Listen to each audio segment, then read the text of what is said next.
ನಮಸ್ಕಾರ. Insight rush ಕನ್ನಡಕ್ಕೆ ಸ್ವಾಗತ. ನಾನು ರೂಪಲತಾ.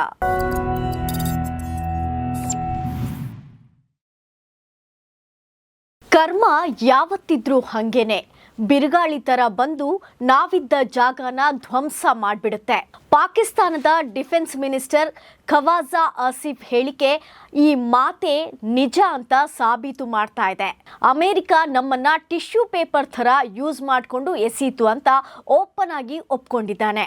ಅದು ಬರೀ ಪೊಲಿಟಿಕಲ್ ಎಡವಟ್ಟು ಅಷ್ಟೇ ಅಲ್ಲ, ಕಳೆದ ದಶಕಗಳಿಂದ ಅವರು ಮಾಡಿರೋ ಎಷ್ಟೋ ಪಾಪಗಳ ಕೇಡು ನಿರ್ಧಾರಗಳ ಕೈಕನ್ನಡಿ.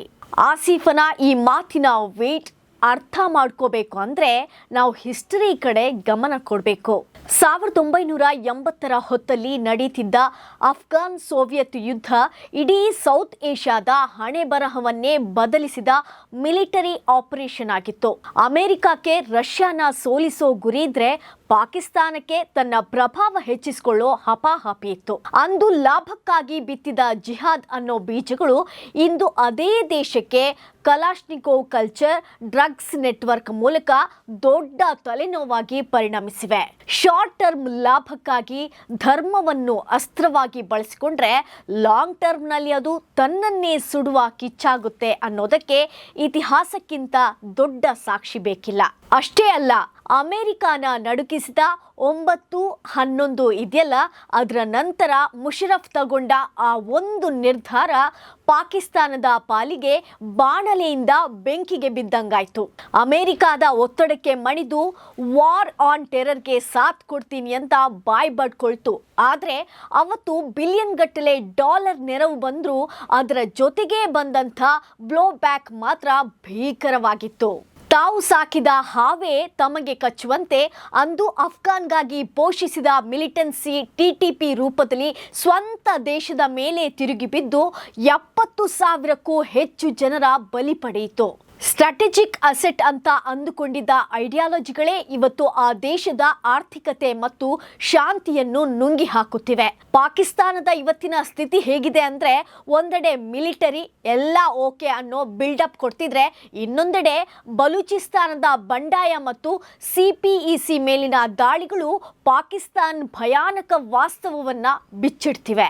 ಈ ಹೈಬ್ರಿಡ್ ಗವರ್ನೆನ್ಸ್ನಲ್ಲಿ ಸಿವಿಲಿಯನ್ ಲೀಡರ್ಸ್ ಅಸಹಾಯಕತೆಯಿಂದ ಕಹಿ ಸತ್ಯ ಒಪ್ಪಿಕೊಂಡಾಗ ಆರ್ಮಿ ಕಷ್ಟಪಟ್ಟು ಬಿಲ್ಡ್ ಮಾಡಿದ ಇಮೇಜ್ಗೆ ತಾನಾಗಿಯೇ ಹೊಡೆತ ಬೀಳ್ತಿದೆ.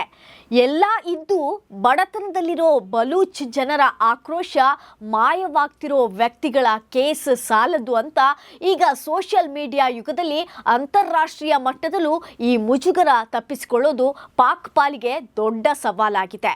ಈಗ ಅಸಲಿ ಮ್ಯಾಟರಿಗೆ ಬರೋಣ.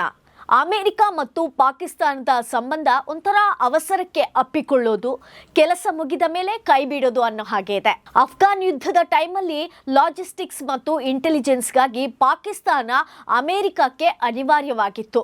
ಆದರೆ ಅದೇ ಹೊತ್ತಿಗೆ ಮಿಲಿಟೆಂಟ್ ಗುಂಪುಗಳ ಜೊತೆ ಪಾಕ್ ಆಡಿದ ಡಬಲ್ ಗೇಮ್ ವಾಷಿಂಗ್ಟನ್ಗೆ ಇರಿಟೇಷನ್ ತರಿಸಿತ್ತು.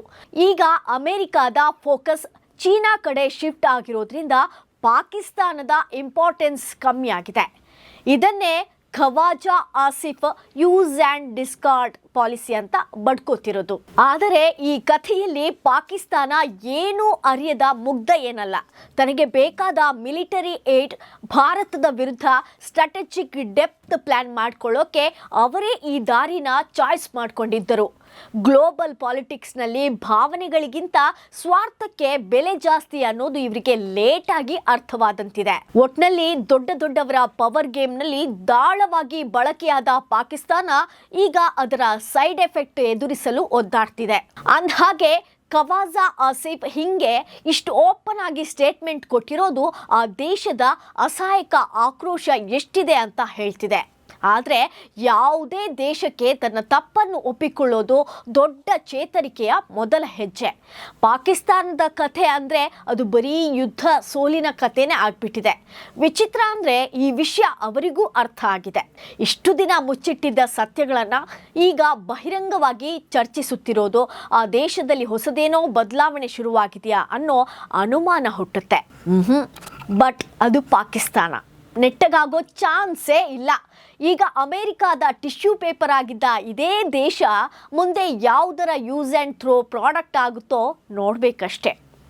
ಇದಾಗಿತ್ತು ಇವತ್ತಿನ ವಿಶೇಷ ವರದಿ. ನಾಳೆ ಮತ್ತೊಂದು ವಿಷಯದೊಂದಿಗೆ ನಾನು ನಿಮ್ಮನ್ನ ಭೇಟಿ ಮಾಡ್ತೀನಿ. ಅಲ್ಲಿವರೆಗೆ ನೋಡ್ತಾ ಇರಿ ಇನ್ಸೈಟ್ ರಶ್ ಕನ್ನಡ.